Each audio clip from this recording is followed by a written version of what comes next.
But I can tell you, we have put in place the toughest ethics laws and toughest transparency rules of any administration in history. Breaking news, ladies and gentlemen. Obama has been admitted to a local hospital with serious foot and mouth disease. This is no joke. I want this to go out to all outlets. We have to pray for our president because he is seriously ill.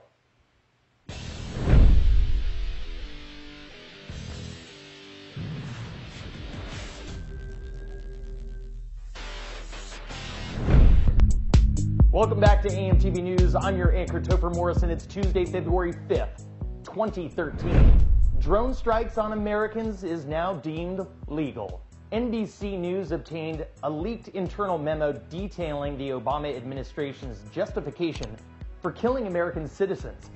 They've already killed Anwar al-Awlaki and Samir Khan, although both were American citizens and both were never indicted by the U.S. government or charged with any crimes. If you are deemed by the National Security Council, which besides the vice president and the president himself is a secretive and unelected body, to be an enemy combatant, a senior operational leader of Al-Qaeda or an associated force, and you're also deemed an imminent threat, apparently dropping a tomahawk on you is perfectly justifiable, according to Eric Holder, Barack Obama, and the granddaddy architect of this burgeoning use of flying robots, John Brennan.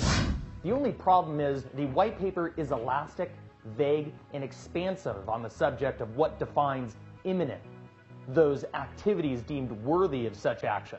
The New York Times tried to gain access to an explanation of how our government goes about the legal justification of extrajudicial execution of American citizens until a federal judge felt the government's right to secrecy preempted the people's right to understand completely how the executive branch interprets its power and denied the Freedom of Information Act request. In America, our government right now has somehow found a way to justify killing its own citizens, thereby abandoning due process, dusting its hands of habeas corpus, skirting a famous assassination ban, but more importantly, relying on military intelligence to inform their decisions rather than the rule of law. Israel mulls expansion into Syria. Fresh off a rare bombing raid inside Syria seeking to destroy an alleged convoy of Russian-made surface-to-air missiles from reaching Hezbollah, the Sunday Times reports Israel is considering creating a buffer zone reaching up to 10 miles inside Syria to protect itself from fundamentalist rebels on the other side of the border. As I've mentioned before, Western states, Sunni Gulf states, and Israel for decades walks a tightrope in their geostrategic maneuvers in the Middle East, inadvertently, if not openly, funding arming Islamic extremists when it suits their short-term objectives. What is not often discussed are Israel's long-term objectives, which looks like expansion if you consider Israel cares little for UN resolutions, which is hard to blame them, but feigning victim and self-defense is difficult as the biggest violator of UN resolutions and their sustained and illegal expansion of settlements in occupied territories. While Benjamin Netanyahu laments Iran's dual use of potential nuclear weapons, Israel thus unfortunately enjoys a dual-use relationship with fundamentalists. The intimidation of Syria with NATO missile batteries to the north, IDF sorties to the south, and chemical rhetoric abounding highlights one thing. The rebellion has lost the initiative in Syria. It is interesting that Israel's strike, the first of more to come according to many reports, comes literally on the heels of Assad's statements early last week that the Syrian government has, quote, regained the initiative on the ground to a very high degree. Assad is also expecting a baby, reports Eric Draitser, a development which may pay huge political dividends as the civil war swings in his favor. Syria, contrary to Western mainstream media and after over a year in turmoil, may indeed see a rebirth, perhaps just not the way the ousters had envisioned.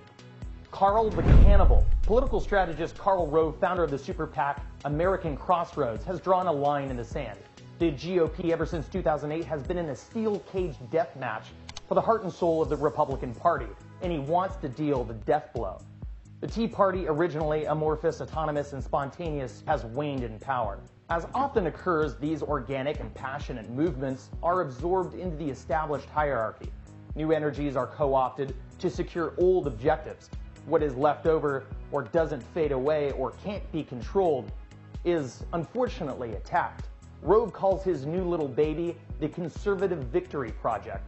According to the Huffington Post, Stephen J. Law, president of American Crossroads, told the New York Times bluntly over the weekend that the program was mounted in response to broad concern about unviable candidates who had ultimately blown a significant number of races. Now, we know about the former GOP candidates who, in fact, blew their races.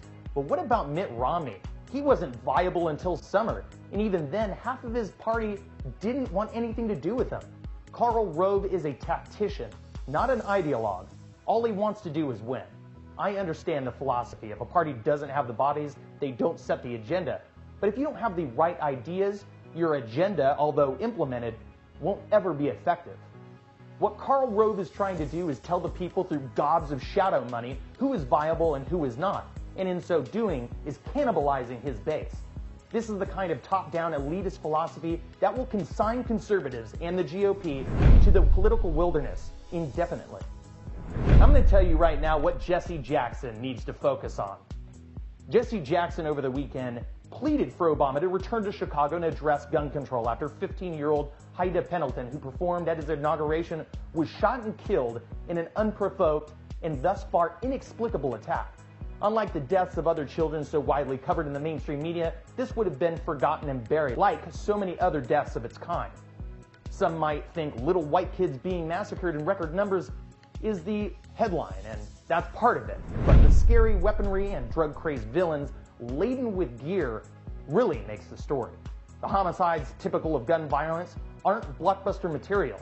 They're in urban neighborhoods, caught amidst the crossfire of the war on drugs. Not by expensive assault weapons or guns secured after a background check, but by the run-of-the-mill, average weaponry. Jesse Jackson, rather than chasing vainglory in a race war long since over, should focus on ending tired wars on drugs and the Second Amendment. Two wars which have turned Chicago into a veritable war zone, according to law enforcement, and one of the most deadliest cities in the United States. What is in Charlton Heston's basement? That's something I've really never wondered.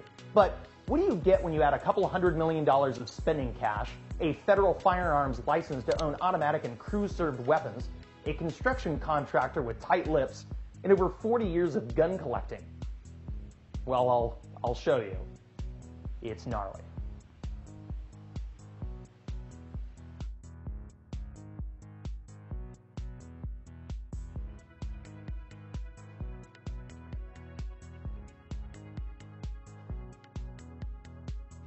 Capturing every corner of the alternative media, watch AMTV News Monday through Friday. Follow me on Twitter at AMTV News and like us at Facebook on Greenwave TV. For more videos like these, visit amtvmedia.com, home of the AMTV network, the voice of independence.